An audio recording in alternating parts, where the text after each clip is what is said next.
So hello no, ngayon no, pag-usapan ito tungkol sa relationship between man and God, di ba? So alam nyo ba no na ang gusto ng ating Panginoong Diyos ay pag-isahin tayo sa pamamagitan ng kanyang bugtong anak na si Jesucristo, no? Mula sa tayo kasi namumuhay tayo sa kadiliman. Namumuhay tayo sa kadiliman dahil masama ang ating mga ginagawa. Nakita ito ng Panginoon na ang mga tao ay wala na talagang gumagawa ng mabuti, kundi lahat ng mga tao gumagawa ng kasamaan at patuloy na gumagawa ng kasamaan araw-araw. Itong mga bagay na ito, every time na ginagawa ito ng mga tao ang paggawa ng kasamaan, isang hakbang no, na ang tao lumalayo sa kalooban ng Panginoon, kautusan ng Diyos, o sa salita niya. Ang tao lumalayo, ang tao na yan naliligaw. Kaya dahil dito, ipinadala ng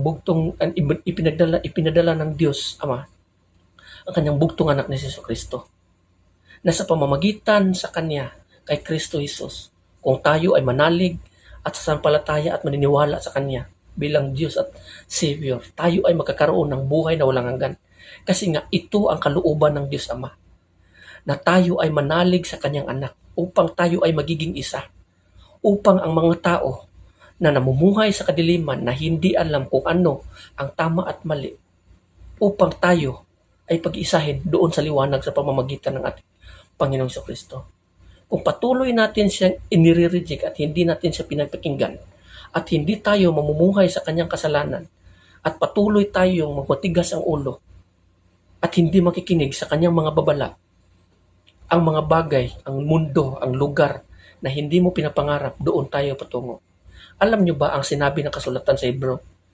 Sa oras na ito, sa araw na ito, kung marinig ninyo ang salita ng Diyos, huwag ninyong patigasin ang inyong mga puso. So maraming mga tao na nakarinig sa salita ng Panginoon sa mga mangangaral. May ipinadala ng mga mangangaral, evangelist, missionaries, pastors, o kahit sino mangangaral sa salita ng Panginoon. Ang mga tao pinapatigas ang kanilang mga puso. Nakikinig lamang sila, ngunit pumapasok dito, labas dito sa tenga. At yung mga puso nila hindi na tumatalab. Yung mga salita na yun, kumbaga para bang pagbangga, diretso labas. Wala, hindi tumatalab. Kasi nga pinapatigas nila ang kanilang mga puso. At ayaw nilang tanggapin ang katotohanan. Dahil dito, ayaw nilang maligtas. Ayaw nilang malaman ang katotohanan kasi nga ang tao, gusto nilang gawin ang kanilang gustong magawa. At ayaw nilang i-rectify. Ayaw nilang i-correct. Alam nyo ba, no? Ang paggawa ng kasalanan natin ay ito ay nakakasugat. Isa itong sugat na hindi kailanman na maghihilom. Isa itong sugat na siyang nagdudulot ng kamatayan. Para din itong isang cancer. Isang sakit na walang gamot. Ang makakawala lang nito at makakagamot lamang nito, kundi yung pananampalataya natin sa ating Panginoon Kristo. Lahat tayo dito nagkakasakit ng cancer. Hindi sakit cancer na literal, kundi kasalanan. Kung iisipin tayo ay candidate sa kaparusahan na naghihintay sa bawat isa sa atin. Impyerno ang naghihintay sa ating lahat. Ngunit sa awa ng Diyos Ama, binigyan tayo ng kanyang kaloob, binigyan tayo ng kaawaan. Pinadala niya ang kanyang bugtong anak na sa pamamagitan niya tayo magkaroon ng buhay na walang hanggan. May pag-asa pa sa pamamagitan kay Kristo. Tinubos niya tayo mula sa kadiliman papunta sa liwanag. Tayong lahat tumatahak patungo sa kadiliman.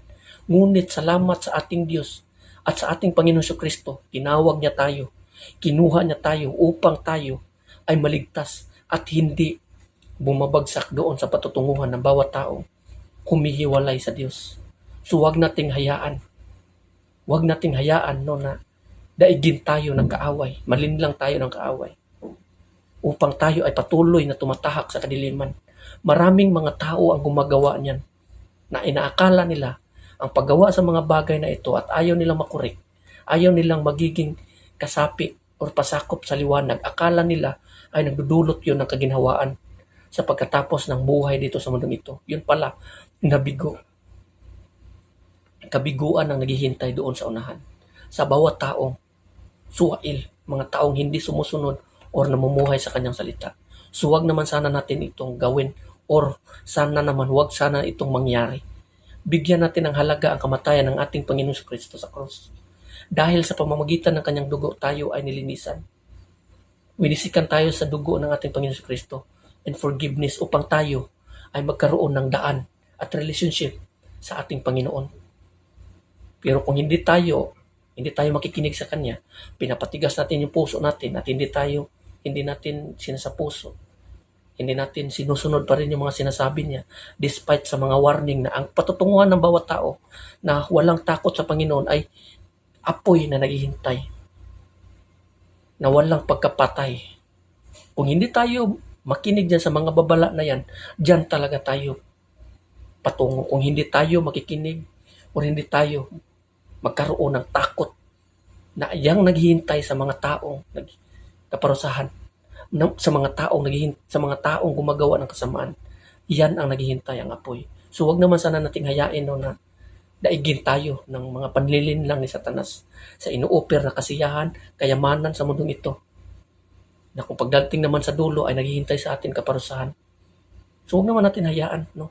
So kung may pagkakataon na tayo ay makawala doon sa bitag ng kamatayan, humiwalay tayo kasi mayroon tayong pag-asa, mayroon tayong daan, ang ating Panginoon Kristo, at wala ng iba.